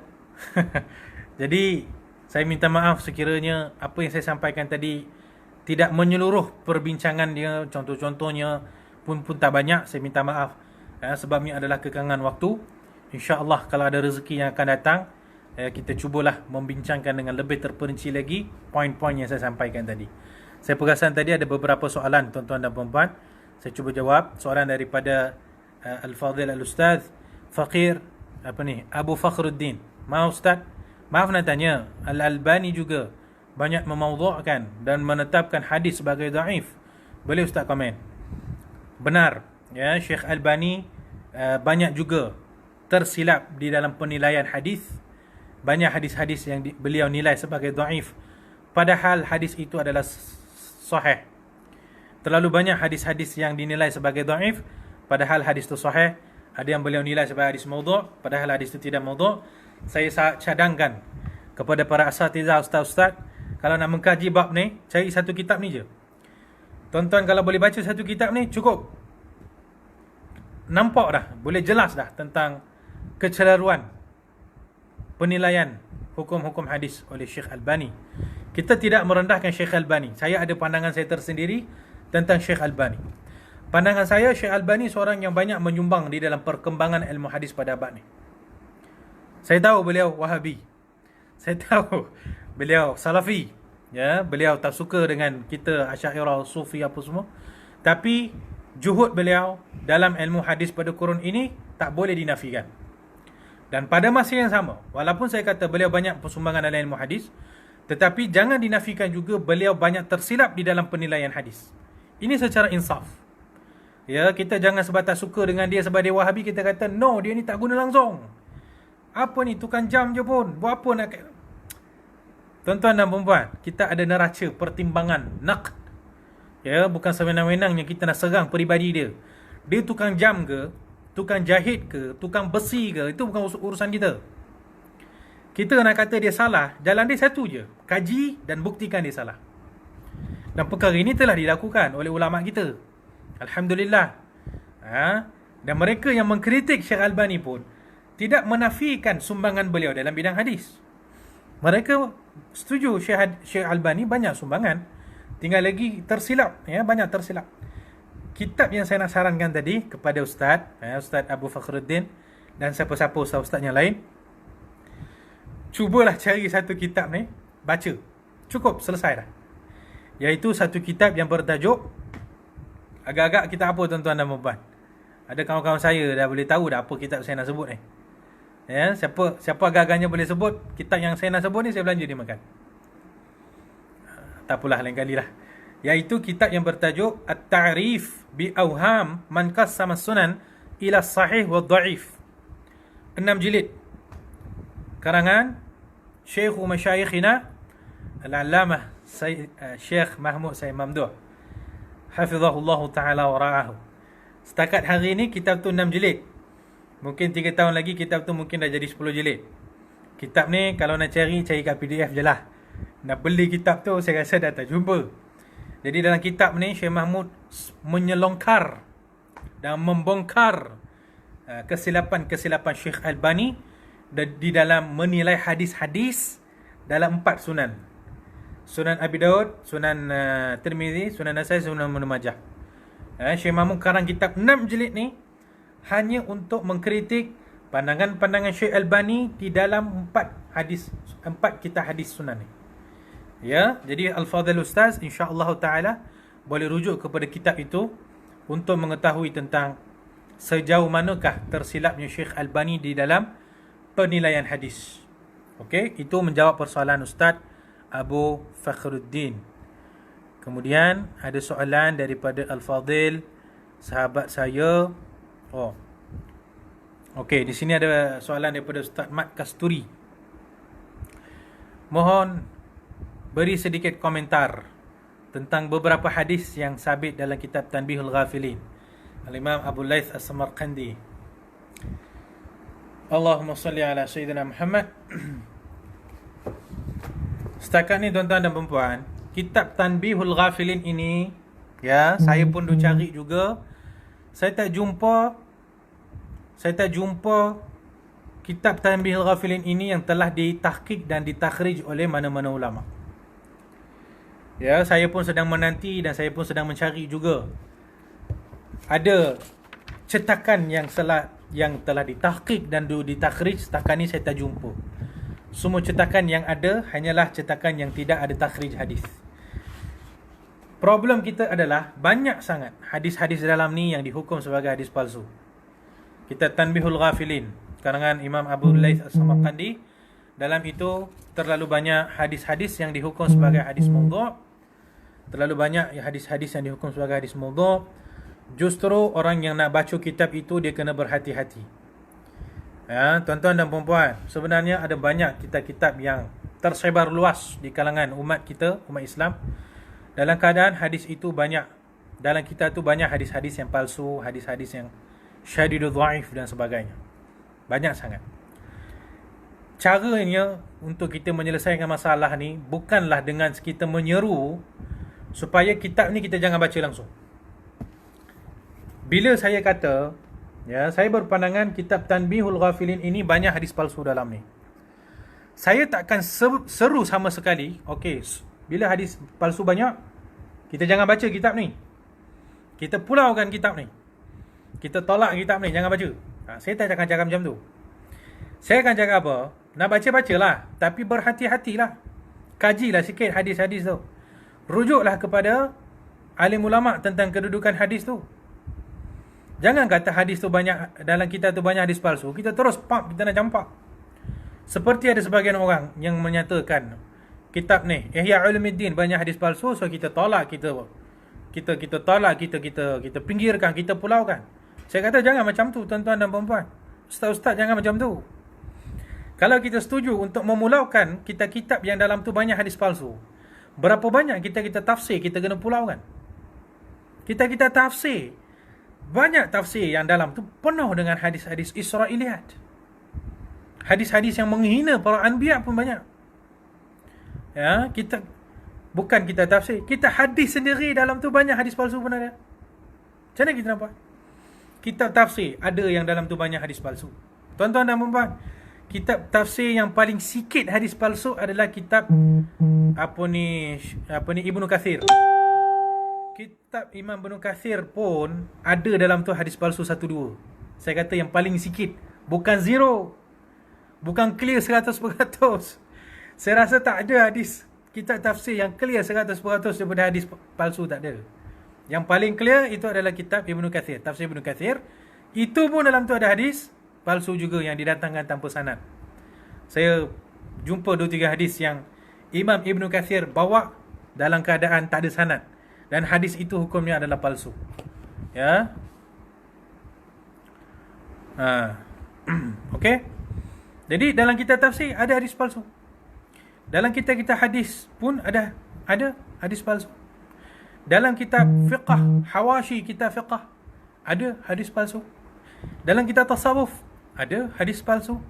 Apa pandangan kita kalau kita seru supaya kita yang ada hadis palsu ni kita tolak tepi? Tuan-tuan, separuh daripada maktabah kita akan kosong. Separuh daripada kitab, daripada perpustakaan akan hilang. Kerana dalam kitab-kitab itu ada hadis palsu. Sebab tu tuan-tuan dan puan-puan, okey, mengulas soalan daripada Ustaz Mat Kasturi tadi, apa pandangan tentang hadis-hadis dalam Tanbihul Ghafilin? Pandangan saya mudah saja. Dalam ni memang ada banyak hadis palsu.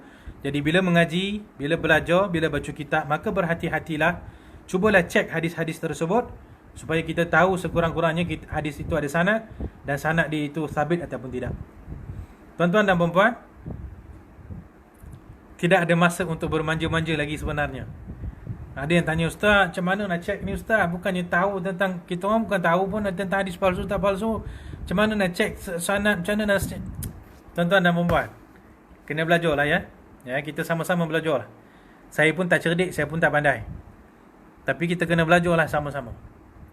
Kita tahu sekarang ni hadis palsu ini menjadi satu polemik besar. Nak tak nak kita kena masukkan diri kita di dalam belajar tentang hadis-hadis ni. Ya. Jadi tentang tu, itulah komen saya. Memang ada hadis palsu dalam tu. Tapi kita kata bacalah dengan berhati-hati, dengan merujuk, dengan mengkaji, supaya kita boleh mengelakkan diri kita daripada menghadam hadis-hadis palsu dalam kitab Tanbihul Ghafilin ataupun kitab-kitab lain. Begitu juga dengan soalan daripada sahabat saya, Ustaz Baihaqi Syukri. Ustaz, apa kedudukan kitab Nuzhatul Majalis di sisi ilmuwan hadis? Jawapan saya masih sama. Ya, kita tak nak menyeru untuk jangan baca tu, jangan baca ni, jangan baca tu, jangan baca ni. Kita kata bacalah apa nak baca sekalipun, yang penting kita boleh mengkaji, kita boleh saring, kita boleh tahu hadis ni palsu ataupun tidak. Kalau ada yang bertanya, Ustaz, saya tak mampu Ustaz. Saya memang tak mampu nak menyaring hadis. Saya memang tak boleh tahu ni hadis palsu ke tak palsu. Kalau macam tu macam mana nak buat Ustaz? Kalau macam tu, saya cadangkan pergi belajar. Kalau tak mampu nak bezakan, maka pergilah belajar membezakan. Tak mampu belajar juga, maka kat situ kita kata carilah kitab-kitab yang lebih selamat. Ya, ada sebahagian kitab-kitab yang ditahzir oleh para ulama, kerana terlalu banyak hadis-hadis palsu dalam tu. Di antara kitab yang saya ingat, contohnya kitab ni Al-Mawa'idh Al-Usfuriyah, ya, karangan Syekh Sofiyuddin Al-Usfuri kalau tak silap saya. Kitab ni tuan-tuan dan puan-puan, penuh dengan hadis palsu. Memang palsu belaka hadis-hadis dalam tu. Tapi kitab ni banyak dipelajari di pondok-pondok, di pesantren-pesantren, sebab ianya kitab raqaiq, kitab yang bila kita baca kita rasa sedar, kita rasa tenang, kita rasa happy. Tapi nak macam mana, hadis palsu banyak dalam tu. Ulama kata, okey, ni jangan bacalah. Ya, kitab Nuzhatul Majalis juga ada juga yang tahzir, ya, saya tak nafikan. Tinggal lagi kalau kita mampu untuk menyaring, maka tidak menjadi masalah. Kalau kita tidak mampu untuk menyaring, maka ambillah kitab yang lebih baik. Ya. Tapi kaedah yang sama kita tak boleh guna untuk kitab Ihya Ulumuddin. Kitab Ihya Ulumuddin ni ulama dah bertungkus lumus dah. Ulama kita dah bertungkus lumus untuk mengkaji hadis-hadis dalam Ihya Ulumuddin. Imam Iraqi dah takhrij, Imam Az-Zabidi dah takhrij, Imam As-Subki dah takhrij. Ada ulama-ulama kita contemporary pun dah takhrij. Ya. Jadi jangan cerita cakap, kalau macam tu tak payah bacalah hadis Ihya Ulumuddin sebab hadis palsu dalam tu banyak. Tak boleh cakap macam tu. Pergilah manfaatkan sumbangan dan takhrij Imam Al-Iraqi, Zabidi dan sebagainya, supaya bila kita belajar kitab Ihya Ulumuddin, kita tahu mana hadis yang palsu ataupun tidak palsu. Baik, tuan-tuan dan puan-puan, ada soalan daripada sahabat saya tadi, Ustaz Al-Fadil, Ustaz Najib Zulkifli. yang bertanya siapakah ulama-ulama hadis yang boleh kita depend dengan mereka pada waktu sekarang ni, maka jawapan saya sebenarnya masih ramai lagi lah. Ramai yang kita boleh depend. Tinggal lagi kalau bagi pandangan diri saya, bolehlah kita konklusikan di antara ulama-ulama yang masih hidup daripada kalangan ulama ahli sunnah wal jamaah, yang kitab-kitab mereka ini banyak dijadikan sebagai hujah di dalam mempertahankan ahli sunnah wal jamaah. Di antaranya adalah guru kami Syekh Mahmud Said Mamduh. Kitab beliau yang hebat seperti kitab Ta'rif, kitab Raful Minarah, kitab Kashfus Sutur, kitab Ittijad al-Hadithiyah, kitab Tashniful Asma, perbincangan-perbincangan banyak kitab-kitab beliau, masya-Allah tabarakallah. Itu adalah hujah bagi ahli sunnah wal jamaah pada abad ini. Begitu juga dengan kitab-kitab guru beliau daripada kalangan Sadah Al-Ghumari, kitab-kitab Syed Ahmad Al-Ghumari, Syed Abdullah Al-Ghumari, Syed Abdul Aziz Al-Ghumari. Kitab-kitab beliau adalah induk di dalam mempertahankan ahli sunnah wal jamaah pada abad ini. Jadi itulah kitab-kitab yang saya sarankan kepada semua ustaz-ustaz, ustazah supaya baca dan fahami. Kitab-kitab mereka adalah benar-benar menjadi hujah dan sandaran kepada kita semua. Okey. Ada komen juga daripada Al-Fadhil Ustaz Abu apa tadi? Abu Fakhruddin. Alamak. Abu Fakhruddin. Beliau kata ada dalam Kitabul Azkar, Imam Nawawi sendiri telah menjelaskan tentang hadis dhaif dan palsu. Saya betulkan satu je fakta kat sini. Dalam Kitabul Azkar tidak ada hadis palsu. Hadis dhaif ya. Imam Nawawi pada muqaddimah Kitabul Azkar, pada muqaddimah kitab Arba'in Nawawiyah, pada muqaddimah kitab Riyadhus Salihin, banyak kitab-kitab Imam Nawawi pada muqaddimah tu beliau menakalkan bahawa para ulama berijma' bahawasanya hadis dhaif itu boleh diamalkan di dalam fadail a'mal. Ittafaqal ulama ataupun ittafaqal muhaddisin. Ittafaqal muhaddithun. Jadi kalam beliau tu sangat jelas. Tapi ijma' itu jatuh kepada hadis dhaif saja. Hadis palsu tidak. Dalam Kitabul Azkar tidak ada hadis palsu. Saya hampir-hampirlah hampir-hampir kita boleh mendakwa. Kalau silap saya minta maaf lah. Hampir-hampir kita boleh mendakwa bahawa kita karangan Imam An-Nawawi tidak ada hadis palsu dalam tu.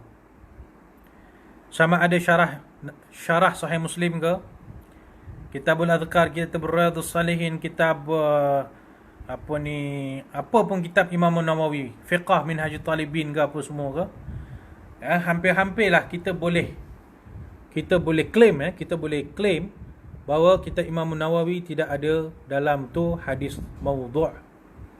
Hadis dhaif mungkin ada, tak ada masalah.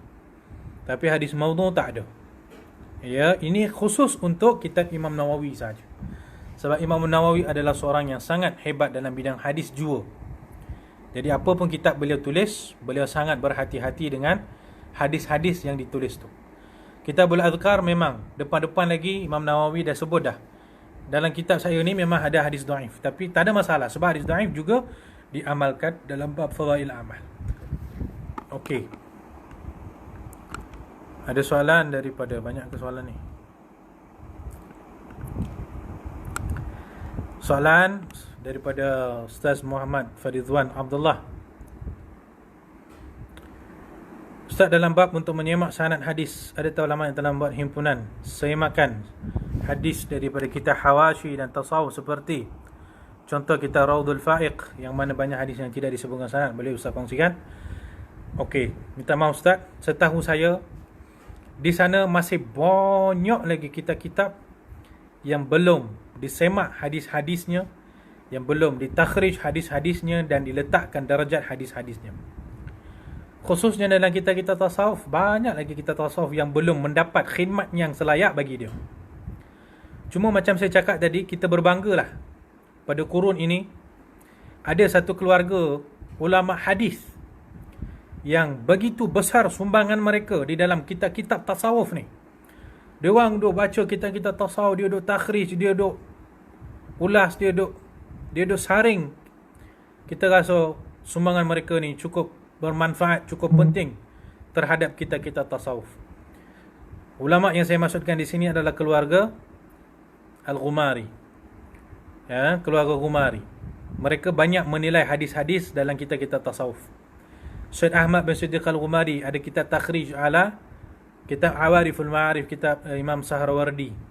Awariful Ma'arif adalah satu kitab yang induk dalam ilmu tasawuf. Ya, Imam Syed Ahmad datang buat takhrij ke atas kitab tu. Syed Abdul Aziz bin Siddiq Al-Ghumari membuat kitab takhrij hadis ala kitab At-Ta'aruf. Ya, At-Ta'aruf limadhhabi ahli tasawuf, Imam Al-Kalabadhi. Kitab At-Ta'aruf juga kita induk dalam ilmu tasawuf. Dalam tu banyak disebut hadis-hadis. Hadis-hadis itu ditakhrijkan oleh Syed Abdul Aziz. Syed Abdul Aziz juga mentakhrijkan hadis-hadis dalam kitab Iqazul Himam fi Syarhil Hikam, Hikam bin Athaillah. Ya, kitab Iqazul Himam karangan Al-Imam Ibn Ajibah. Ya, moyang kepada keluarga Al-Ghumari ni, Al-Imam Ibn Ajibah Al-Hasani. Syed Abdul Aziz takhrijkan hadis-hadis dalam kitab Iqazul Himam fi takhrij ahadis hadis Syarh al-Hikam. Tajuk takhrij hadis-hadis dalam kitab Iqazul Himam. Okey. Dan kalau tak silap saya, Syed Abdul Aziz juga ada satu kitab takhrij hadis-hadis dalam kitab Qutul Qulub karangan Imam Abu Talib al-Makki. Ya, Syed Abdul Aziz ada takhrij hadis-hadis dalam kitab Qutul Qulub Imam Abu Talib al-Makki, tetapi kitab takhrij ini tidak lengkap. Dan saya rasa mereka semua ni, Syed Abdullah, Syed Abdul Aziz, Syed Ahmad, banyak lagi kitab-kitab mereka takhrij, kitab-kitab tasawuf yang mereka takhrijkan, tapi yang saya ingat tu je lah. Jadi maksud saya adalah adanya sumbangan jasa mereka ni membuatkan bila kita baca kitab-kitab tu kita rasa lapang, kita rasa secure, safety. Kita rasa okey lah, dia orang dah takhrij hadis-hadis ni, kira settle lah. Cuma bila kita berjumpa dengan kitab-kitab hawashi, kitab tasawuf yang belum ditakhrijkan lagi, seperti contohnya kitab Tanbihul Ghafilin ni lah, bila kita baca kita kena berhati-hati. Ya, kita kena sangat berhati-hati bila membaca kitab-kitab tasawuf, fiqh, hatta kitab-kitab tafsir yang hadis-hadisnya belum disaring, belum dikaji, belum ditakhrijkan lagi. Terima kasih Ustaz Farizwan yang bertanya. Okay, kitab Durratun Nasihin juga banyak yang tak ada sanad, betul? Ada. Kitab Durratun Nasihin juga ditahdzir oleh para alim ulama. Saya mencadangkan kepada Al-Fadhil Ustaz cuba buka kitab Minhajus Sawi. Antara kitab-kitab yang saya tengok ada ulama tahzir tu disebutkan dalam kitab Minhajus Sawi karangan Habib Zain bin Ibrahim As-Sumait. Dalam kitab Minhajus Sawi ni adalah beberapa kitab yang Habib Zain sebut. Beliau kata kitab-kitab ni bila dibaca tu kena berjaga-jaga kerana banyak hadis palsu dalam tu. Tak banyak, 2-3 kitab je. Antaranya kitab Al-Mawa'izul Usfuriyah tu lah. Dan kitab Durratun Nasihin juga mempunyai isu yang besar kerana banyak hadis-hadis dalam tu tidak didatangkan dengan sanad. Tuan-tuan dan puan-puan, jangan marah dengan saya ya. Jangan mengajuk. Kitab-kitab yang kita banyak belajari daripada kitab-kitab Jawi, kitab pondok pun sebenarnya banyak hadis-hadis yang tidak bersanad, dan kalau kita cari pun sanad dia kita tak akan jumpa. Ya, banyak kitab-kitab pondok, banyak kitab-kitab kuning yang sebenarnya memerlukan khidmat daripada orang zaman sekarang. Okey. Baik tuan-tuan dan puan, dah 1 jam setengah dah kita duduk berburak ni. Last sekali ada soalan daripada sahabat saya Ustaz Kushairi. Siapa ulama hadis yang terdapat di Malaysia yang boleh kami rujuk pada masa sekarang? Soalan ni susah nak jawab ni tuan-tuan. Susah nak jawab soalan ni. Sebenarnya kita terpaksa depend dengan ulama yang bersifat antarabangsa.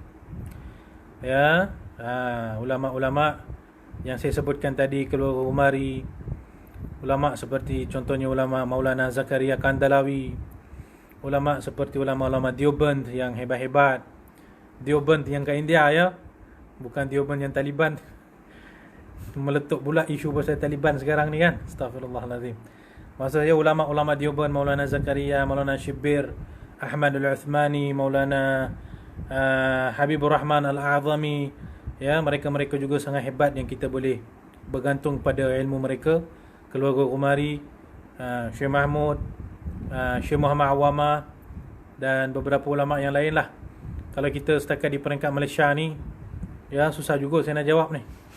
Yang biasa saya thiqah, saya betul-betul percaya dengan kajian adalah yang saya tengok, yang jujur lah, adalah salah seorang ulama hadis di Malaysia, iaitu Dr. Hafiz Soroni. Ya, saya tengok beliau antara yang jujur di dalam kajian yang boleh kita berpegang dengan hasil kajian beliau, ya, Dr. Hafiz Soroni. Dan ada ulama-ulama, doktor-doktor yang lain, mungkin saya sendiri yang tidak berapa kenal, ataupun saya sendiri belum baca buku-buku mereka, jadi saya tak berani nak bagi komen. Macam Dr. Hafiz Soroni, alhamdulillah, saya pun belajar dengan dia dalam kelas-kelas daurah. Saya pun baca sikit-sikit buku beliau. Saya tengok kajian beliau kajian yang sangat bagus. Okey, tuan-tuan dan puan-puan, soalan daripada Al-Fadil Al-Mukarram Al-Ustaz Bukhari Abdul Rahman. Ustaz, Assalamualaikum warahmatullahi wabarakatuh. Bagaimana langkah awal nak pelajari dirasatul asanid? Sebenarnya Al-Fadil Ustaz dan kepada sahabat-sahabat semua, saya secara ringkas, saya akan mencadangkan, kalau kita pandai guna maktabah syamilah, dan kalau kita boleh ta'amul dengan kitab-kitab dalam maktabah syamilah, dengan aqwalul ulama melalui maktabah syamilah, itu satu kemahiran yang paling penting untuk kita mengenali darajat hadis. Saya tengok dirasatul asanid pada waktu sekarang ni sebenarnya banyak bermain dengan mekanisme seperti maktabah syamilah dan sebagainya. Tapi ianya tidak terhenti kepada maktabah syamilah. Ya. Kalau dalam maktabah syamilah tu ada 1 juta hadis dalam maktabah tu, 5 juta hadis lagi belum masuk dalam maktabah tu. Faham ya? Kalau dalam maktabah syamilah tu ada 1 juta kitab dalam tu, ada lagi ulama-ulama kita sekarang 5 juta kitab lagi tak masuk dalam maktabah syamilah tu. Syamilah tu memang tak lengkap. Faham tu? Memang tak lengkap. Tapi 1 juta kitab dah ada dalam tu. Itu kelebihan dia. Nak tunggu lagi 5 juta masuk dalam tu, tunggulah. Mungkin dalam 20 tahun. Maksud saya adalah, mana-mana ustaz-ustazah, para ahli ilmu, kalau boleh pandai menggunakan maktabah syamilah, dia dah berada pada tingkatan yang okey lah bagi saya. Okey. Dia pandai guna maktabah syamilah, dia pandai cari aqwalul muhaddithin. Level kita ni, tuan-tuan dan puan-puan, ustaz-ustaz, kita hanya menukilkan darjat ulama lain saja. Kita akan kata, okey, hadis ni dihukum sahih oleh ulama-ulama sekian, dihukum palsu oleh ulama-ulama sekian. Sehebat mana pun kita, kalau orang Malaysia ni, susah nak sampai kepada satu darjat kita menghukum secara istiqlal menggunakan ijtihad kita sendiri. Itu tak lepas. Golongan yang paling terakhir yang mampu hukum hadis secara istiqlal, bijam'i turuq, dengan sabr turuq, dengan mutaba'ah, dengan syawahid, itu golongan keluarga Umari je saya tengok yang paling terakhir. Said Ahmad, Said Abdul Aziz dan Syekh Mahmud mampu buat yang saya sebut ni. Ulama lain saya tengok tidak semua orang yang mampu istiqlal dalam hukm ala al-hadis ni. Jadi level saya sendiri, tuan-tuan dan puan-puan, dan level ramai orang adalah kita boleh gunakan maktabah syamilah dengan tepat dan betul, sangat cantik bagi kita dah. Dan level yang lepas tu banyak lagi sebenarnya kan. Kita ada jauh lagi. Jadi saya tengok menjawab soalan daripada segan saya daripada Al-Fadil Baba Bukhari, langkah awal nak pelajari dirasatul asanid adalah, saya tengok kalau pandai guna maktabah syamilah tu sudah cantik. Ataupun sebenarnya tuan-tuan dan puan-puan, adalah kalau ikut turutan kami belajar dengan Syekh Mahmud ya.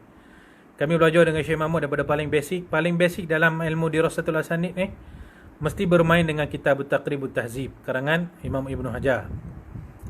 Kalau kita dah takhrij hadis dah ada depan kita. Dan hadis itu ada dalam salah satu daripada kutubus sittah, sama ada Sunan yang 4 atau macam mana. So kita nak cari tentang perawi ni. Maka pertama sekali cari dalam Taqribut Tahzib. Dalam Taqribut Tahzib itu adalah khulasatul kalam haula hadzal rawi. Kalau ada jumpa dalam kitab Taqribut Tahzib, kita boleh tarik nafas lega dah. Ambil Taqribut Tahzib, cari perawi itu. Nak cari dalam Taqribut Tahzib bukan benda susah. Taqribut Tahzib dia disusun ikut huruf mu'jam. Kalau kita ada latihan sikit-sikit, kita tahu macam mana Al-Hafidh Ibnu Hajar susun Taqribut Tahzib, kita dah boleh dah gunakan Taqribut Tahzib ni. Isu dia bukan pada mencari, isu dia pada menilai kenyataan Al-Hafidh Ibnu Hajar yang begitu ringkas, yang begitu sikit. Tapi bila kita jumpa perawi itu ada dalam Taqribut Tahzib, okey, kita boleh tarik nafas lega. Sebab lepas tu kita boleh pergi kepada kitab Tahzibul Kamal karangan Imam Mizzi, ataupun Tahzibut Tahzib karangan Imam Ibnu Hajar juga. Tahzibul Kamal dan Tahzibut Tahzib adalah dua kitab yang menghidangkan maklumat tentang perawi dengan paling detail sekali. Okay, isu dia adalah kalau kita tak jumpa perawi yang kita cari ni dalam Taqribut Tahzib, kat situ dia akan jadi pening sikit. Sebab nanti kena pergi buka kitab Al-Jarh wa Ta'dil karangan Imam Ibn Hatim Ar-Razi, dan kena buka kitab Tarikhul Kabir Imam Al-Bukhari, dengan beberapa kitab yang lain lah. Jadi saya, supaya tidak takut nampak serabut kan, saya cadangkan kepada semua asatidzah, kalau boleh belajar gunakan Maktabah Syamilah dulu. Kemudian cuba belajar gunakan Taqribut Tahzib dengan dia punya adik-beradik. Taqribut Tahzib ada 4 adik-beradik dia. Taqribut Tahzib, Al-Kashif, Tahzibut Tahzib dengan Tahzibul Kamal, 4. Dengan ada dia punya kawan-kawan dia pula. Kawan-kawan dia adalah kitab Tabaqat Mudallisin dan lain-lain lah ya. Saya minta maaf, saya tak nak panjang sangat lah ceritanya kan. Ala kulli hal, saya tengok macam saya ulang balik, Maktabah Syamilah penting. Kemudian cuba berjinak-jenak dengan kitab Taqribut Tahzib dulu. Daripada Taqribut Tahzib kita akan naik kepada Tahzibul Kamal, kemudian kitab Tabaqat Mudallisin untuk memahami macam mana nak berinteraksi dengan riwayat Mudallisin. Kemudian nanti kitab Tabaqat Al-Mukhtalitin, kita nak tengok macam mana berinteraksi dengan perawi-perawi yang mukhtalit. Kemudian dengan kitab Ad-Du'afa, dengan kitab banyaklah kitab-kitab rijal yang lain. Ya, minta maaf. Jadi saranan saya dua tu, Syamilah dengan Taqribut Tahzib. Baik tuan-tuan dan puan-puan, ya, saya berhenti di sini. Ilmu riwayah kurang mendapat tempat di Malaysia berbanding dirayah. Betul tak Ustaz? Betul. Terlalu sedikit orang-orang yang bergelumang dalam ilmu takhrij, jarh wa ta'dil, ilmu ilal, dirasatul asani dan juga lain-lain. Saya tengok satu-satunya tempat berkembangnya ilmu ini, ilmu sina'ah ni, adalah di peringkat akademik di universiti-universiti. Banyak kajian-kajian yang dilakukan di peringkat universiti UIA, UM, UKM, USIM dan sebagainya. Ada kajian-kajian di sana. Sayangnya ilmu sina'ah ini kita masih tak nampak dia punya sinaran dia tu di mana-mana madrasah ataupun di pondok. Di pengajian di peringkat pondok dan di madrasah kita tak pernah tengok. Kalau tahu saya, minta maaf ya, kalau saya tersalah saya minta maaf sangat. Saya belum jumpa lagi ataupun saya belum tahu lagi mana-mana madrasah ataupun pondok yang mengajar tentang takhrij hadis dan juga dirasatul asanid. Kalau mana-mana pondok boleh masukkan takhrij dengan dirasatul asanid, bagi saya itu cukup hebat. Ada setengah pondok ataupun madrasah mereka ada belajar takhrij dirasatul asanid, ada, tapi itu hanya peringkat atas sekali. Dia dah belajar selama 6 tahun. 6 tahun belajar alim, ambil daurah hadis, baru belajar daurah hadis sahaja, baru pergi kepada takhrij, jarh wa ta'dil, sina'ah hadisiyah. Okey, kalau belajar 6 tahun sahaja, tak ada kat situ kan. Masuk daurah hadis baru belajar. Jadi kalau tak belajar daurah hadis, sudahnya tak ada. Tapi setakat ni saya tengok peranan jugalah ya, saya pun tidak dapat menafikan peranan yang bagus dimainkan oleh MUSP ya, Madrasah Miftahul Ulum Seri Petaling. Di sana ada asatizah yang bagus mereka ada dirayah dan mereka ada juga riwayah. Ya, mereka juga ada sahabat-sahabat saya yang belajar di sana yang bagus jugalah ilmu pengetahuan mereka tentang takhrij, tentang dirasatul hasanin. Alhamdulillah. Ya, bagus. Dan setahu saya di Indonesia ada beberapa pondok ya yang saya pernah dengar di mana ya? Di Aceh kot. Ada beberapa pesantren yang mereka memang mengajar menggunakan kitab Taqribut Tahdzib dan juga takhrij pakai Tuhfatul Ashraf dan juga beberapa kitab yang lain. Yang tu saya rasa saya sangat bagus. Ya, jadi silibus pondok tu sendiri, dalam silibus pondok yang basic tu sendiri ada takhrij, ada dirasatul hasanin pakai Taqribut Tahdzib. Itu sangat bagus. Satu exposure yang sangat bagus tuan-tuan dan puan-puan. Ya, tinggal lagi di Malaysia. Setahu saya minta maaf kalau saya mungkin banyak benda saya tak tahu. Saya pun bukanlah tahu semua benda kan. Setakat yang saya tahu, tidak banyaklah madrasah ataupun pondok yang menitik beratkan ilmu takhrij hadis ni dan takhrij dan juga lain-lain. Baik tuan-tuan dan puan-puan yang dirahmati Allah Subhanahu Wa Taala. Hampir 1 jam 45 minit dah. Saya minta maaf kerana panjang benar saya cerita, dan semoga ada sedikit manfaat yang kita dapat daripada perkongsian kita pada malam ini. Dan sekali lagi saya ucapkan ribuan terima kasih kepada pihak Pintar Melaka dengan kerjasama Masjid Ar-Rashidin Al-Gajah yang diusahakan, yang diterajui oleh Al-Fadil Ustaz Roslan bin Abdul Razak yang menjemput saya untuk memberikan perkongsian pada malam ni. Terima kasih banyak Ustaz ya. Terima kasih banyak Ustaz. Mudah-mudahan adalah sedikit manfaat, maklumat yang tersebar kepada para pendengar sekian. Al-Fadil, Ustaz-Ustaz, Ustazah-Ustazah. Saya pun segan untuk bercakap dengan di hadapan Ustaz-Ustaz semua. Saya minta maaf sekiranya ada kurang lebih, saya minta maaf sangat. Semoga adalah ya tuan-tuan dan puan-puan, semoga adalah sedikit manfaat yang kita dapat. Wallahu a'lam. InsyaAllah semoga ada rezeki bertemu lagi pada masa akan datang. Bismillahirrahmanirrahim. Alhamdulillahirabbil alamin. Allahumma anfa'na bima 'allamtana wa 'allimna bima yanfa'una wa zidna 'ilman wa 'amalan ya arhamar rahimin. Allahumma ati nufusana taqwaha wa zakkiha anta khairu man zakkaha anta waliyuha wa maulaha. Allahumma nawwir qulubana bi nuri hidayatik kama nawwartal arda bi nuri syamsika ya arhamar rahimin. Wa sallallahu wasallam ala sayyidina maulana Muhammad wa ala alihi wa sahbihi ajma'in. Subhana rabbika rabbil izzati amma yasifun wa salamun ala al mursalin walhamdulillahi rabbil alamin. Assalamualaikum warahmatullahi wabarakatuh.